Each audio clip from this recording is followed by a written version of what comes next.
Mais d'abord, ce sondage publié hier qui a forcément interpellé les locataires de l'Élysée et de Matignon. Plus d'un Français sur deux estime que leur pouvoir d'achat a plutôt diminué pendant le quinquennat. Est-ce justifié? Premier élément de réponse tout de suite. Reportage signé Cécile Sixou. Hausse des salaires de 10%, baisse des charges salariales, augmentation du SMIC. De gauche à droite, les candidats à l'Élysée ont tous leur idée sur les moyens d'augmenter le pouvoir d'achat. Mais qu'en est-il vraiment? Les Français ont-ils vraiment moins d'argent dans leur portefeuille?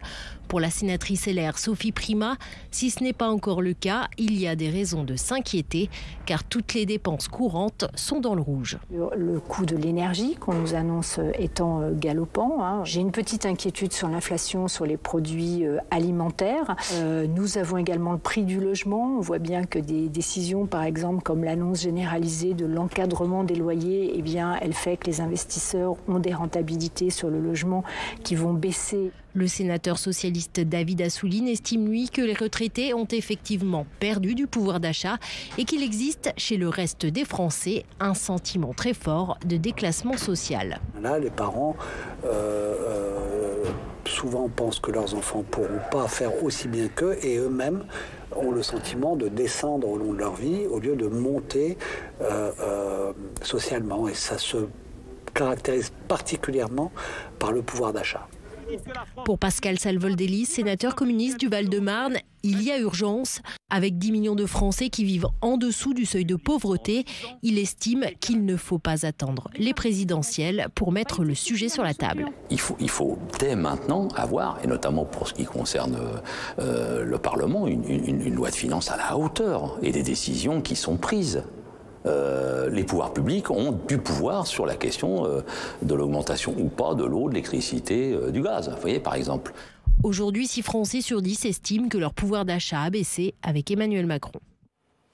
Notre pouvoir d'achat a-t-il vraiment baissé? On en débat tout de suite avec Monique Lubin. Bonjour. Bonjour. Bienvenue. Vous êtes sénatrice socialiste des Landes, vice-présidente de la commission des affaires sociales. Fabrice Le Sachet, bonjour. Bonjour. Bienvenue à vous aussi, et entrepreneur, vice-président et porte-parole du MENEF. J'accueille également Éric Delannoy. Bienvenue à vous, économiste et président de Tenzing Conseil. En visioconférence avec nous, Frédéric Michaud, qui est directeur général adjoint d'Opinionway. Bonsoir. C'est Opinionway qui a réalisé ce sondage pour nos confrères de Radio Classique et Les Échos. Et j'accueille évidemment Laetitia Krupa, notre éditorialiste. Bonsoir Laetitia. Bonsoir Thomas. Éditorialiste des mardis et jeudis. Mathieu Croissando, c'est lundi et mercredi. Je vais démarrer, j'aime bien faire ça dans les débats de Sens Public, par la question générale. Notre pouvoir d'achat a-t-il vraiment baissé? Éric Delannoy. Alors les chiffres disent que non. Puisque alors ce ne sont pas les chiffres du gouvernement, ce sont les chiffres de l'INSEE qui montrent que depuis 2017, le pouvoir d'achat des Français a augmenté chaque année. On est entre 0,6% en 2020, 1,7% en 2017, et le plus haut est en 2019 où il y avait eu les accompagnements suite aux Gilets jaunes où on avait augmenté le pouvoir d'achat de 2,1%. Donc les chiffres de l'INSEE montrent que le pouvoir d'achat n'a jamais autant augmenté. D'ailleurs, ça n'a jamais autant augmenté depuis 20 ans, en fait, quand on regarde les chiffres. Le seul problème, c'est que il y a la perception et la réalité. La réalité, c'est que le pouvoir d'achat a augmenté. La perception, c'est que non. Pour plein de raisons très disparates. La première des raisons, je pense, c'est simplement parce que cette augmentation de pouvoir d'achat n'est pas homogène. C'est-à-dire qu'aujourd'hui, elle bénéficie aux classes moyennes, pas aux classes inférieures au sens pauvreté du terme, pas aux gens qui se sentent déclassés. Un seul chiffre, quand on voit les enseignants, par exemple, en 1980, un salaire d'un enseignant débutant représentait 2,3% du SMIC. Aujourd'hui, le salaire d'un enseignant débutant représente 1,1 fois le SMIC. On voit bien qu'il y a eu un déclassement dans le temps sur cette catégorie qui peut ne pas estimer que ça... Et puis il y a d'autres raisons sur lesquelles on va évidemment y revenir. Le principe de Sens Public, je vous l'ai déjà dit, je le répète, c'est qu'on a du temps. C'est un luxe aujourd'hui dans le paysage médiatique et donc vous aurez les uns les autres du temps. Frédéric Michaud, je me tourne vers vous puisque vous êtes à l'origine de ce sondage. Moi j'ai envie d'employer une expression de météo, quoi. Quand on parle des températures, il y a les températures réelles et les températures ressenties. Est-ce que vous diriez un petit peu la même chose pour ce sondage ? Oui, absolument, mais c'est vrai de tous les sondages.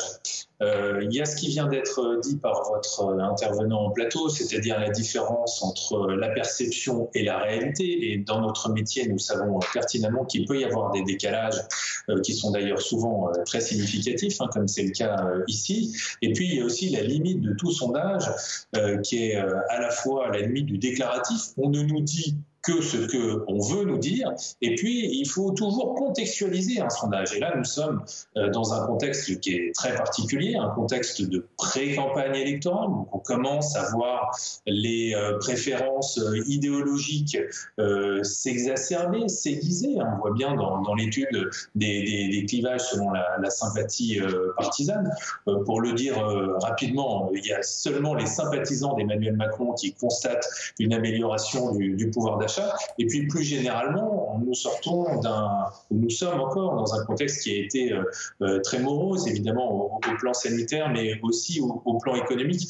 Tout ça, ce sont différentes dimensions dont il faut tenir compte dans l'analyse des résultats de cette étude. Restez avec nous, évidemment, Frédéric Michaud. Je reviendrai vers vous régulièrement pendant ce débat. Monique Lubin, est-ce que vous êtes d'accord avec Éric Delannoy quand il dit voilà, les chiffres sont là, le pouvoir d'achat des Français a augmenté depuis le début du quinquennat et peut-être jamais autant que depuis 20 ans? Je lui fais confiance. C'est-à-dire que les données qu'il a fournies, elles sont scientifiques. Donc je ne vais pas les contester. Par contre, l'approche des plus modestes de ce pays n'est certainement pas celle-là, parce que comme monsieur l'a expliqué, les classes les plus populaires, les plus pauvres d'entre nous, n'ont pas ressenti cette augmentation. Et la crise a mis en avant un certain nombre de métiers, de personnes qui exercent des métiers.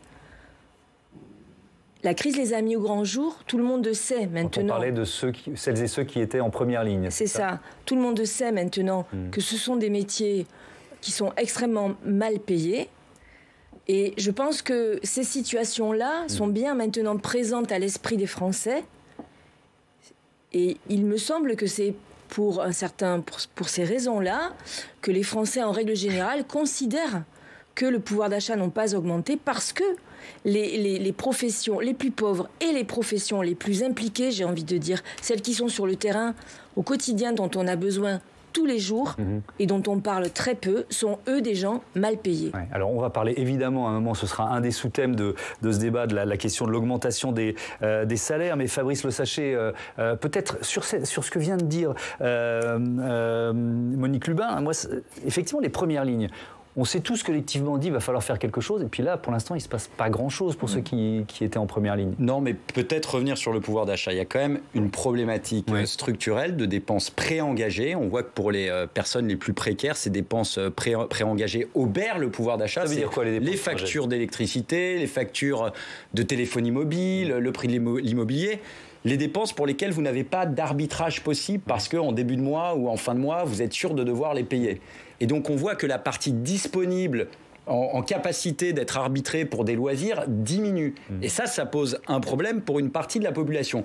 Sur la question du logement, c'est vraiment un problème structurel, notamment dans les métropoles. Quand on pense que 30 à 40% de certains salaires partent dans le coût du logement, c'est un vrai problème. On a des solutions, Choc de construction. C'est d'autant plus frustrant qu'il y a l'investissement privé pour construire dans ce pays, mais on n'a pas les permis de construire. Donc il y a des leviers d'action qu'on active. Des matériaux aussi en ce moment. Oui, mais bon, ça c'est quand même un problème qui perdure depuis des années. Mais vous n'avez pas des problématiques conjoncturelles, parce qu'on a un peu de temps, des problématiques conjoncturelles, le prix des matières premières. La tonne d'acier était à 250, 300 $ il y a un an. Un an plus tard, elle est à 1500 $. Donc tout ce qui est fait à base d'acier se vend plus cher. Donc il y a des tensions inflationnistes qui sont liées à cette tension du cours des matières premières qu'on retrouve et qui obèrent le pouvoir d'achat. C'est-à-dire on a moins de pouvoir d'achat si les prix des objets mais vous n'avez pas répondu à ma question. Les premières lignes. Je vais y répondre. Ah ben allez-y. Alors les premières lignes, c'est la question du salaire. Alors déjà, on n'a pas la main sur tous les salaires. C'est pas les entreprises privées. Il y a des agents publics, donc il y a une responsabilité de l'État. Et il se trouve que l'État était moins généreux que les entreprises privées dans les dernières années. Dans le secteur privé, les salaires ont augmenté plus vite que l'inflation. Si on prend 2019, c'est à peu près en moyenne quasiment 2% d'augmentation des salaires en moyenne. l'inflation est en dessous de 2%. Donc, on a fait le travail d'augmentation des salaires.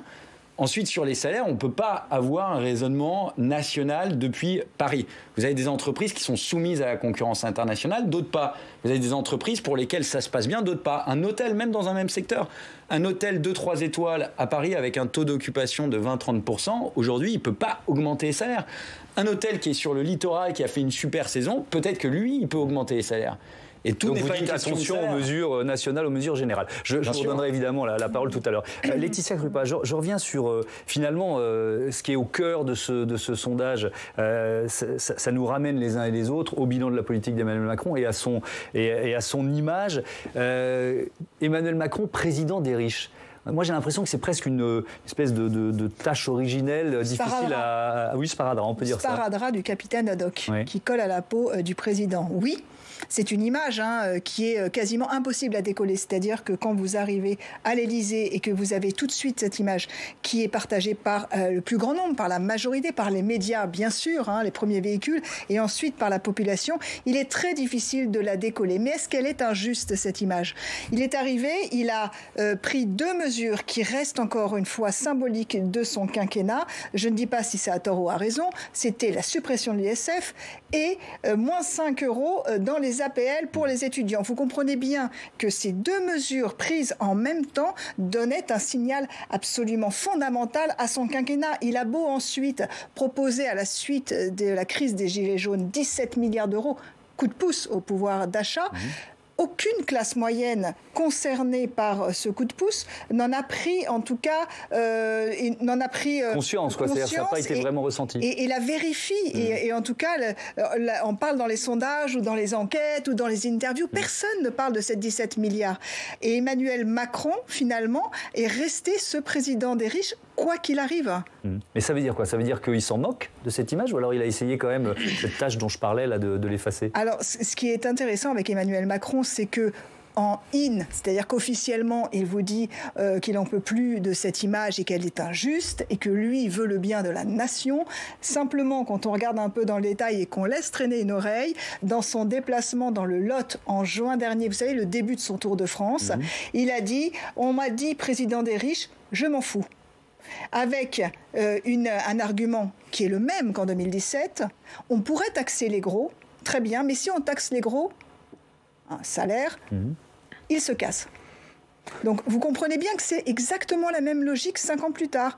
Emmanuel Macron ne veut pas taxer les hauts revenus. Or, selon une enquête Opinionway parue quasiment au même moment de ce déplacement dans le Lot en juin, 72% des Français sont favorables à une taxation des hauts revenus. C'est là qu'il y a la fracture entre Emmanuel Macron et les Français et le gros des Français. Parce que qu'est-ce que représente la classe moyenne, monsieur, aujourd'hui ? J'ai envie de vous dire, on n'arrive pas aujourd'hui à chiffrer. Moi, quand on me dit la classe populaire, les pauvres, les classes moyennes, mais à combien ? Vous savez, c'est un peu tabou en France. À combien à quel niveau de salaire on considère qu'on est classe moyenne ? À combien on commence à être classe moyenne ? À combien on est classe pauvre ? Et c'est des discussions qui... Enfin, souvenez-vous, M. Hollande disait que quelqu'un qui a 6 000 € de revenus par mois est quelqu'un de riche. Donc la notion de richesse, de toute façon, elle est extrêmement relative et on s'en sort jamais. Moi, ce qui me gêne toujours avec ce type de discours, c'est qu'on sent très rapidement l'instrumentalisation politique qui est faite derrière. Parce que regardons concrètement ce qui se passe sur le président des riches. Un jeune, une solution. Enfin, c'est 10 milliards d'euros qui sont mis pour le recrutement des jeunes, pour faire en sorte de leur donner du boulot, pour faire en sorte de les aider à rentrer. Le plan pauvreté, 15 milliards, un plan qui n'a jamais été aussi important, dans lequel il y a tout un ensemble qui est fait pour les plus pauvres. Alors, c'est jamais assez de toute façon, et c'est vrai, par rapport à des gens dont on ne s'est jamais occupé parce qu'ils ne votaient pas. À l'époque d'ailleurs, le plan pauvreté, on avait dit on ne travaille pas pour la prochaine élection, contrairement entre guillemets à ce qui s'est fait avant, on travaille pour la prochaine génération.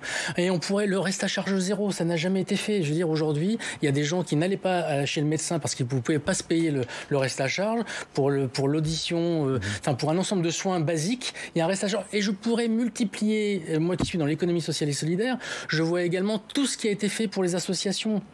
Enfin, le French Impact. C'est injuste. C'est injuste. En tout cas, c'est un prisme. C'est un prisme qui est facilement instrumentalisé. Quant à l'ISF, parlons-en de l'ISF. Je veux dire, là-dessus, c'est des études qui n'en terminent pas. L'ISF a été présente pendant 40 ans. Est-ce que ça résout résolu quoi que ce soit en termes social. Non. Donc ce que 70% des Français disent qu'ils sont pour la 70% des Français sont pour ce qui ne les concerne pas. Facile. Très facile. Je ne suis pas sûr qu'un sondage comme ça ait beaucoup de sens. Oui, mais quand on regarde les analyses économistes... Non, mais attendez, je vais juste vous opposer cet argument-là, puisque l'OFCE et l'Institut Montaigne, qui est quand même pas loin d'Emmanuel Macron, on est plutôt Macron-compatible, l'Institut Montaigne, ont les mêmes conclusions, c'est-à-dire que les conséquences de la politique fiscale d'Emmanuel Macron ont bénéficié aux ménages et aux citoyens les plus aisés. Elles ont bénéficié... Les mêmes conclusions. Mais dans un contexte où les ménages les plus aisés sont les plus taxés d'Europe, par ailleurs. Donc il y a tout un contexte qu'il faut avoir en tête. Et je terminerai quand même par un paradoxe statistique intéressant et qui est facile à instrumentaliser politiquement. Savez-vous que quand on augmente le pouvoir d'achat du plus grand nombre, le plus grand nombre étant les classes moyennes qu'on situe autour de 2500 € et plus par mois, c'est-à-dire 60% de la population, quand on augmente le salaire des classes moyennes, en fait, on dégrade le taux de pauvreté. Pourquoi ? Parce que le taux de pauvreté est calculé sur la base du salaire médian. 0,6 fois le salaire médian, 60% du salaire médian. Ça veut dire que quand vous augmentez le salaire médian, tous ceux qui étaient à la frange aux alentours de 900 €, tous ceux qui étaient à la frange qui étaient aux alentours de 1000 €, qui eux n'en bénéficient pas, parce qu'effectivement, malheureusement, la taxe d'habitation, elle bénéficie à que ceux qui ont une habitation, etc., etc. Donc il y en a qui se retrouvent à être statistiquement dans les pauvres, ils ne l'étaient pas avant. Donc une augmentation du pouvoir d'achat peut avoir comme conséquence une augmentation de la pauvreté statistique. Tout en ayant des revenus globaux qui augmentent. Donc c'est des choses c'est des notions qui sont très difficiles à manipuler et sur lesquelles malheureusement il y a une instrumentalisation politique qui est compliquée à contrer effectivement parce qu'on est sur de l'image. Instrumentalisation par qui ? Parce que quand vous dites instrumentalisation, c'est bien quelqu'un qui instrumentalise. Donc qui on a compris. Alors Monique Lubin, si vous instrumentalisez, on va faire rebondir le débat. J'adore vous entendre parler qu'est-ce que c'est l'instrumentalisation politique ? C'est prendre des arguments et les déformer. Non, je ne peux pas vous laisser dire ça. Sur l'échiquier politique, il y a des gens qui n'ont pas les mêmes visions des choses. Alors vous arrivez avec vos chiffres, vos statistiques. J'ai dit tout à l'heure, pour ce qui concernait l'augmentation ou la baisse du pouvoir d'achat, c'est scientifique, je ne conteste pas. Mais après, tout ce que vous venez de dire n'est plus scientifique. On n'est pas dans l'instrumentalisation. On est dans une vision différente des choses. Vous dites que 10 millions d'euros ont été mis sur le plan pour les jeunes. Mais le plan, 10 milliards. Le plan pour les jeunes, c'est une... Je sors demain la conclusion d'une mission sur l'émancipation des jeunes et l'égalité des chances. C'est un agglomérat, si je puis dire, de toutes les mesures qui ont été faites jusqu'à maintenant, avec une augmentation, notamment, c'est vrai, du nombre de bénéficiaires de la garantie jeune, qui va donc entraîner... Oui, il y a eu des choses de faites. Personne ne dit que rien n'a été fait. Mais par contre, que les plus modestes d'entre nous, et ça se chiffre, vous savez, autant effectivement on a du mal à considérer ce qu'est la classe moyenne. Monsieur dit 2500 €, pour d'autres c'est plus que ça, mais le seuil de pauvreté, il est à 1060 €, je crois, par personne. Et ça, c'est bien. Et les gens, le nombre de personnes qui sont sur le seuil de pauvreté, il n'a pas baissé. Aujourd'hui, les charges fixes dont parlait monsieur tout à l'heure, elles augmentent. Le prix du logement augmente terriblement. Vous parliez des zones urbaines. Moi, je suis une élue de zone rurale d'un département attractif. Je peux vous garantir que chez moi aussi, ça devient très compliqué pour des gens qui ont des revenus, on va dire, classiques, de se loger. Donc tout ça, c'est pas de l'instrumentalisation, c'est la réalité des choses et la réalité de la vie. Et on n'empêchera pas les Français de considérer qu'Emmanuel Macron est le président des riches parce qu'effectivement, dans le même temps, il a supprimé l'ISF. On n'est pas ici pour débattre du rendu de l'ISF. Mais par contre, d'un point de vue de l'image... Une mesure ne sert pas à grand-chose. Mais on ne va pas en discuter ici. Mais psychologiquement, il fallait peut-être en même temps trouver, si je puis dire, trouver autre chose, n'est-ce pas ? Parce que il a été transformé en IFI. Il a été transformé en IFI. Et qui quand même a permis à un certain nombre de Français les plus aisés de voir baisser leur contribution à l'impôt. Et dans le même temps, effectivement, on prend une mesure tout aussi symbolique, peut-être, qui est celle d'enlever 5 € sur les APL. Oui, c'est symbolique, mais ça parle aux pauvres. Bon, enfin, l'ISF, excusez-moi, mais c'était un impôt totalement hypocrite. Vous parliez de symboles. Il y avait des défiscalisations. Peu de personnes le payaient. Il y a certaines fortunes qui sont allées s'installer ailleurs. Toutes les études, puisqu'on parle d'études et de chiffres, l'ont démontré. C'est factuel. Ça n'a pas servi notre pays. Si ça servait notre pays, on serait les premiers à le défendre, mais ça n'a pas servi notre pays. Ce que je constate... Deuxième point, si je peux aller au bout, et puis je vous laisserai après. Deuxième point, on a l'impression que dans ce pays, on ne taxe pas les hauts revenus. C'est quand même exceptionnel. On a le niveau de prélèvement, vous l'avez rappelé, le plus élevé d'Europe, voire des pays industrialisés. On ne taxe pas les hauts revenus. Mais en fait, c'est un drame, cette démagogie. Vous savez pourquoi ? Parce qu'on est dans une économie de la connaissance et on a besoin de gens bien payés. On a besoin d'ingénieurs. Et ces ingénieurs, par exemple, ils coûtent cher. Moi, quand j'embauche quelqu'un 6 000 €, ça me coûte 12 000 €. Alors très bien, il y a des charges. La vraie question à se poser, c'est est-ce que ces prélèvements, est-ce que la dépense publique est efficace ? Tout le monde est OK pour avoir un système de solidarité. Là, on n'est pas d'accord, c'est lorsque des policiers se plaignent, les hôpitaux sont pas contents, l'éducation nationale se plaint, pas assez de moyens. Avec le niveau de prélèvement qu'on a, c'est ça qui interroge. Comment on rend la dépense publique plus efficace ? Donc prélever toujours plus n'apporte pas de satisfaction automatique. Alors, vous dites qu'il faut taxer plus, mais on a le niveau record et ça n'a pas apporté le bonheur à nos concitoyens. On a compris cet argument. Un mot de réponse. D'abord, j'ai pas dit qu'il fallait taxer plus, mais ce que je constate quand même, c'est que depuis un certain nombre d'années, on taxe moins quand même. Hein. Depuis 2017, oui, on taxe moins. Ça va plutôt dans le sens d'une amélioration du pouvoir d'achat. On taxe moins les revenus les plus élevés. Alors attendez, je vais vous laisser finir juste après. J'ouvre juste une parenthèse et vraiment je vous redonne la parole. Monique Lubin, promis, c'est dans le Parisien ce matin, on n'a pas pris la totalité des simulations et des bilans qui avaient été faits, mais on a choisi 4 catégories. Donc c'est baisse d'impôts sur le quinquennat Macron, un célibataire sans enfant qui vit dans une grande ville, 16 000 € de revenus annuels, 842 € d'économie, couple sans enfant, 20 000 € x 2, ça fait une économie de 4 650 €, couple CSP+, 3 enfants, là on est sur des gens qui gagnent 90 000 € à eux deux sur l'année, 3 500 € d'économie, et les retraités, petite ville, dans une maison, 30 000 € à eux deux, ça fait 3 200 € d'impôts. Donc c'est quand même du pouvoir d'achat en plus, ça.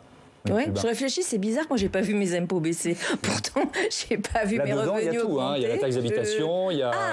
voilà. On va parler notamment de la taxe d'habitation. Évidemment, si vous mettez la taxe d'habitation qui est supprimée pour 80... Oui, bien sûr, mais on pourrait en parler aussi. On supprime la taxe d'habitation, on met rien en face. Que vont faire les collectivités locales qui assurent quand même une grande partie des services à la population. Enfin, ça, c'est des choses qu'il faudrait aborder dans leur généralité. Moi, je voudrais revenir sur ce que je disais tout à l'heure. Non seulement on ne taxe pas plus, mais j'entends tout de suite, dès qu'on dit on va taxer plus, non, il ne faut pas le faire parce que les hauts revenus vont partir. Mais si, c'est ce qu'on entend régulièrement. Moi, ce que je constate, c'est que les pauvres, eux, ils ne peuvent pas partir. Et ils peuvent absolument rien défiscaliser, ils peuvent rien. Bon, voilà. Donc eux, ils n'ont pas le choix. On est peut-être dans un pays où effectivement les taxes sont importantes. Je pense qu'il y a des pays encore un petit peu plus au nord. Non, il y en a un seul peut-être. Vous savez, il y a 10% des ménages qui payent 70% de l'impôt sur le revenu quand même, des recettes. Donc on est le pays le plus redistributif. Moi, je suis quand même halluciné d'avoir ce débat. On est le pays le plus redistributif quasiment au monde. Absolument. Est-ce que l'impôt sur le revenu aujourd'hui est un impôt juste ? Est-ce qu'il est... Non, puisqu'il est payé que par un Français sur deux. Il faudrait peut-être revoir tout ça également. Mais ce qui voudrait dire qu'on peut faire contribuer... Pardon ? Mais quand on veut remettre à plat un système fiscal aussi compliqué que celui de la France, ça veut dire qu'on ne fera rien. Ce qui a été la politique, en gros, qui a été faite pendant les 30 dernières années. Bah écoutez, c'est votre avis. Mais oui, moi, ce que je constate, c'est qu'effectivement... c'est celle-là.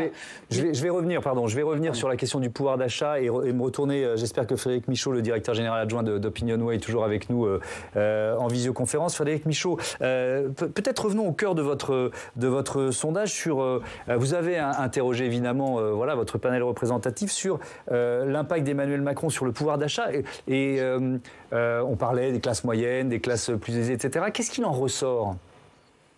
Oui, bah là aussi, les confirmations, les perceptions confirment ce qui a été dit par vos intervenants.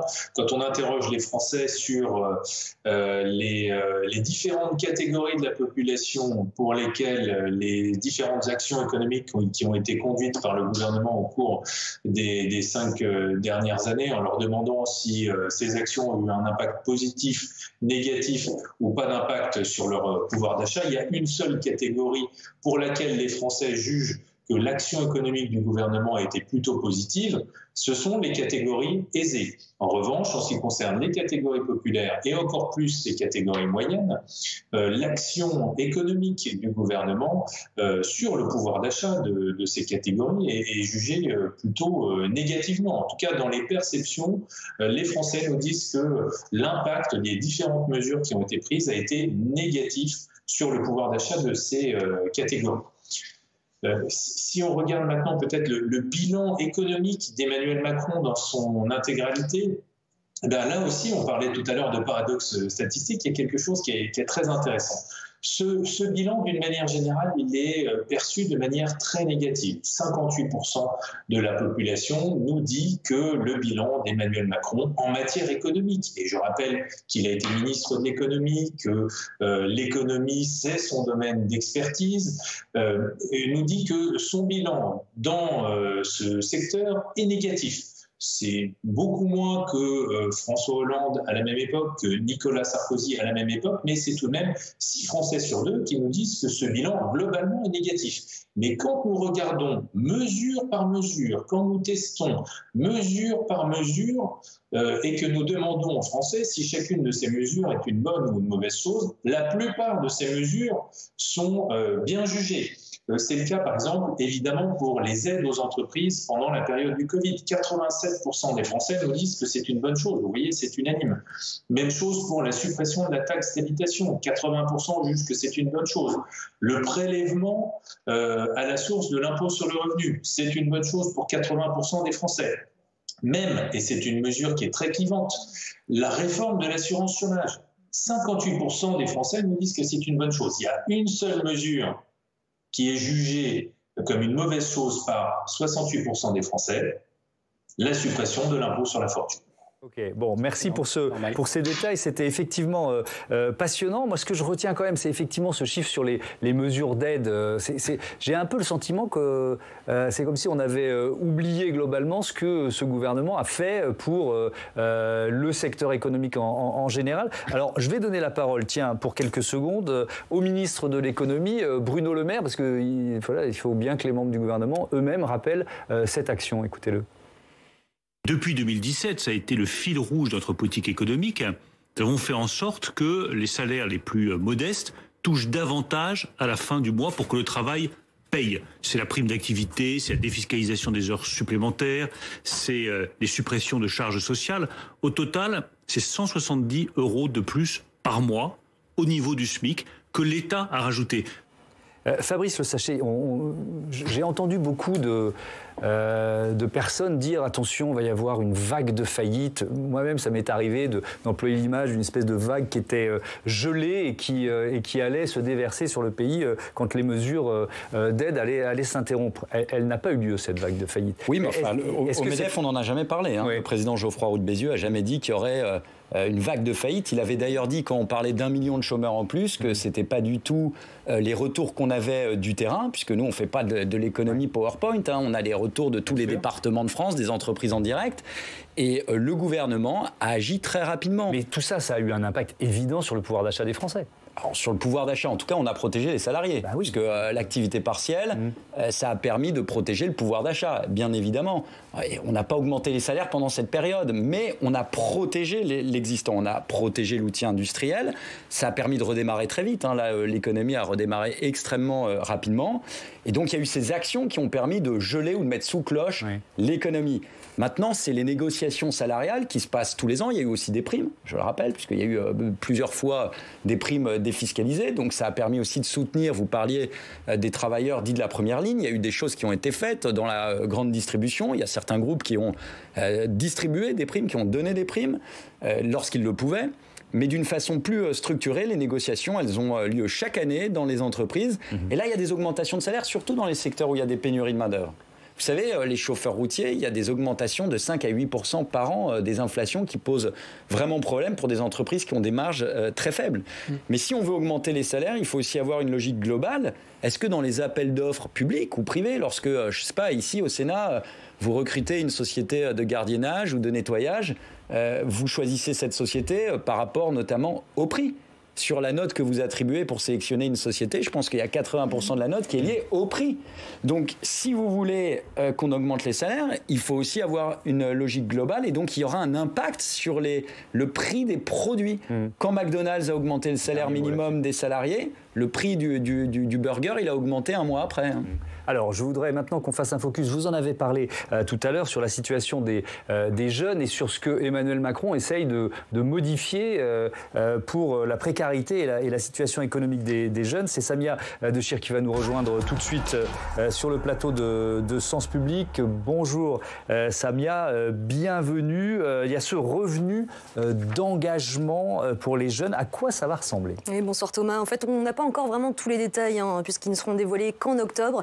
Mais on connaît déjà les grandes lignes de ce dispositif. Ce qu'on sait, c'est qu'il s'agit d'un revenu de 500 € par mois pour des jeunes de 16 à 25 ans qui sont sans formation, sans emploi ou qui occupent un emploi précaire. C'est un revenu qui leur serait versé pendant 18 mois, pas plus, et surtout à une condition. Chaque jeune doit s'engager à suivre un accompagnement renforcé. Et s'il ne remplit pas ce contrat, s'il n'est pas assidu, eh bien, ses versements pourraient être suspendus. Alors, il faut toujours se méfier des effets d'annonce parce qu'il y a parfois des dispositifs qui existaient déjà. Revenu en échange d'un accompagnement renforcé. Il y a la garantie jeune. C'est un peu la même chose. Vous avez raison, Thomas. Si on se base sur ce que l'on sait pour l'instant du futur revenu d'engagement, c'est sensiblement la même chose que la garantie jeune. La garantie jeune, qu'est-ce que c'est ? C'est un dispositif qui avait été créé, ou tout du moins pérennisé, sous François Hollande en 2017. Alors, qu'est-ce que c'était ? Eh bien, qu'est-ce que c'est plutôt ? C'est une aide, là encore, de 500 € par mois pour des 16-25 ans en échange d'un parcours d'accompagnement. Tout y est. Pour l'instant, sur le papier, il n'y a aucune différence, sauf peut-être quand on s'intéresse au public concerné, puisque le gouvernement a laissé entendre qu'il pourrait y avoir 1 million de personnes concernées par ce futur revenu d'engagement contre 200 000 personnes aujourd'hui visées chaque année par la garantie jeune. Une petite question de budget, même si on est autant de l'argent magique, ça coûterait combien ? Eh ben pour l'instant, on ne sait pas. Le gouvernement n'a annoncé aucun chiffre. Et c'est bien là que se concentrent du coup toutes les critiques. Parce qu'aujourd'hui, les missions locales qui assurent l'accompagnement des jeunes qui sont suivis par le dispositif Garantie Jeunes, elles ne disposent que d'un seul conseiller pour 50 jeunes maximum. Donc vous l'aurez compris, on est sur des ressources humaines déjà très tendues. Écoutez ce qu'en pense Patrick Kenner, qui est le président du groupe socialiste au Sénat. C'est infaisable parce que les milliers d'accompagnants nécessaires ne sont pas là. Il faut même déjà les former. Et donc, on est en fin de quinquennat dans une démarche purement électoraliste. Voilà, donc les socialistes, ce qui se proposent, c'est plutôt d'étendre le RSA dès l'âge de 18 ans. Parce qu'aujourd'hui, si vous n'avez pas 25 ans et que vous n'avez jamais travaillé, vous n'avez droit à aucun revenu de solidarité. Mais le gouvernement et la droite sont opposés à un RSA jeune. Merci beaucoup. Merci Samia. On vous retrouve tout à l'heure dans notre second débat, notre débat plus prospectif, plus décalé, qui sera consacré au thème de la décroissance. Est-ce que c'est un modèle salvateur ou dangereux ? Ça promet d'être passionnant. Il nous reste quelques minutes pour conclure ce débat sur le pouvoir d'achat. Tiens, je vous donne... Alors c'est très subjectif, on a été picoré dans les programmes des candidats un certain nombre de propositions et je vous propose les propositions des candidats qui sont à gauche. Fabien Roussel, un SMIC mensuel à 1 800 € brut. Jean-Luc Mélenchon, blocage des prix de produits de première nécessité. Arnaud Montebourg, augmentation du SMIC d'au moins 10%. Anne Hidalgo, augmentation de 15% des personnels invisibles. On revient aux premières lignes dont on parlait. Sandrine Rousseau pour Europe Écologie Les Verts, revenu d'existence de 850 € à partir de 18 ans. Encore une fois, c'est subjectif. Il y a plein d'autres propositions, d'autres candidats. On a fait nos choix. Est-ce que c'est un marqueur fort de la campagne qui s'ouvre, Monique Lubin ? Cette question des salaires, cette question de l'augmentation des salaires. Bien sûr, je pense que ça sera un marqueur fort. Bien évidemment, parce que toutes ces personnes qu'on a mises en avant une fois de plus au début de la crise, on en a absolument besoin. Je vais parler de la dépendance. On devait voir arriver une loi dépendance qui ne va pas arriver. Bon, on sait que la population vieillit. Aujourd'hui, le modèle qui est choisi, c'est le fait de rester à domicile. On ne crée plus de place en EHPAD. Pour que les gens restent à domicile, il faut créer des emplois. Et pour créer des emplois, il faut trouver du personnel. Ce n'est pas le cas aujourd'hui. Pourquoi ? Parce que ce sont des métiers difficiles qui ne sont pas rémunérés à la hauteur à laquelle ils devraient être rémunérés.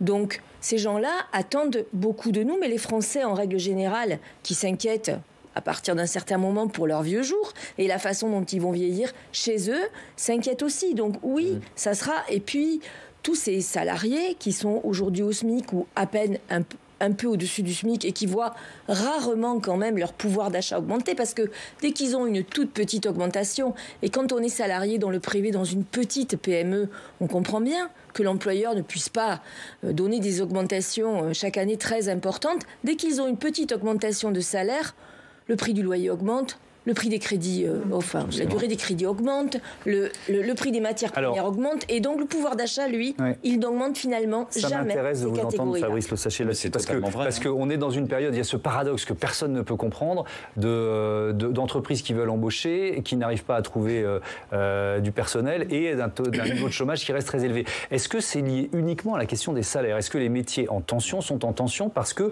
les personnels ne sont pas assez bien payés ? Ça serait trop simple. Si c'était un problème de salaire, on augmenterait les salaires, on trouverait les personnes. En fait, il y a un problème de formation. On a une inadéquation entre les personnes qui arrivent sur le marché du travail et les besoins des entreprises. C'est pas nouveau, c'est pas lié au Covid, ça date maintenant d'années, c'est un problème structurel. Et donc, la question, c'est comment on fait des reconversions professionnelles rapides, comment on génère des formations qui répondent aux besoins du marché du travail, comment on insère sur le marché du travail et comment on a plus de mobilité géographique, parce que c'est ça aussi le problème. Des emplois à Bourges, non mais c'est des cas concrets. Oui, je suis allé visiter une boîte à Bourges, c'était il y a un mois, 50 CDI ouverts qui ne trouvent pas preneur, des couturiers, des couturières dans la confection. Vous n'allez pas me dire que les salaires n'y sont pour rien ? Quand même. Les salaires, c'était des salaires entre 2 000 et 3 000 euros. Je ne sais pas, je ne suis pas un spécialiste de ce secteur, ça ne me semble pas... je ne sais pas, mais à Bourges, ce n'est pas une ville très chère où les loyers sont très très chers. Des salaires entre 2 000 et 3 000 euros pour des couturières. Non, mais c'est un débat qui est sans fin, ça. Bon, pourquoi vous dites ça ? Vous dites que c'est un débat sans fin. Pourquoi ? Ce que je veux dire par là, c'est quand même, ce n'est pas qu'une question de salaire. Ils ne trouvent pas parce qu'il n'y a pas de centre de formation des apprentis. Mais là, vous décrivez le fiasco de Pôle emploi. Tout ce que vous avez décrit, ce sont les missions de formation de l'apprentissage, mais ça change quand même un peu. Revenons sur le pouvoir d'achat et les salaires. Éric Delannoy. C'est un débat sans fin parce que finalement, cette revendication d'augmentation salariale a toujours existé. Elle est d'ailleurs assez légitime, mais elle ne s'arrête jamais en fait. Parce que c'est pas là qu'est le sujet. Le sujet, il est sur effectivement la formation. On le voit dans le revenu d'engagement tel qu'il est présenté là. Ce qui est important, c'est ce que dit M. Caner, c'est comment on va trouver les gens pour accompagner ces jeunes-là. Mais si on ne se met pas dans cette optique-là, on ne sortira jamais de la spirale. Si on ne réforme pas complètement la formation professionnelle, la formation tout au long de la vie, si on ne met pas en regard les demandes d'emploi avec les offres d'emploi, on ne sortira jamais les pauvres de leurs conditions sans les former, sans leur donner la possibilité, par un accompagnement, de pouvoir monter sur le marché du travail. Le salaire, derrière, vous savez, c'est quand même accessoire par rapport à la problématique de pouvoir être utile, de pouvoir se sentir digne d'avoir un travail. Mais quand même, j'y reviens. Alors, il y a d'autres leviers, il n'y a pas seulement le salaire, la participation, l'intéressement, la répartition des richesses. C'est pour ça que l'augmentation des salaires, en plus, c'est un piège. C'est un piège monstrueux parce que augmenter les salaires veut dire contribuer à augmenter l'inflation, veut dire réaction de la Banque centrale qui un jour ou l'autre augmentera les taux d'intérêt, veut dire une dette insoutenable. Alors qu'aujourd'hui, elle est soutenable parce que nous n'avons pas de taux d'intérêt. D'accord ? Donc on est dans un piège qui fait que finalement augmenter les salaires n'est pas forcément la bonne solution. En revanche, mettre en place des mécanismes de répartition de la valeur créée, non pas par anticipation, donc on n'injecte pas de l'argent neuf qui va augmenter l'inflation, mais on prend la valeur qui est créée et on la répartit. Moi, c'est ce que je fais dans mon entreprise. Enfin, je veux dire, là, on a la capacité d'accompagner les salaires des salariés par rapport à la santé économique de l'entreprise. Et non pas le faire avant, le faire après, mais vraiment faire de l'actionnariat salarié, faire de l'intéressement participation, mettre en place un ensemble de mécanismes qui accompagnent la création de la valeur. Le débat est terminé. Merci beaucoup à tous. Je pense que oui, c'est bon signe. Ça, quand on est frustré à la fin des débats, ça veut dire que c'était passionnant et qu'il y avait encore beaucoup de choses à raconter. Merci beaucoup à tous d'y avoir participé.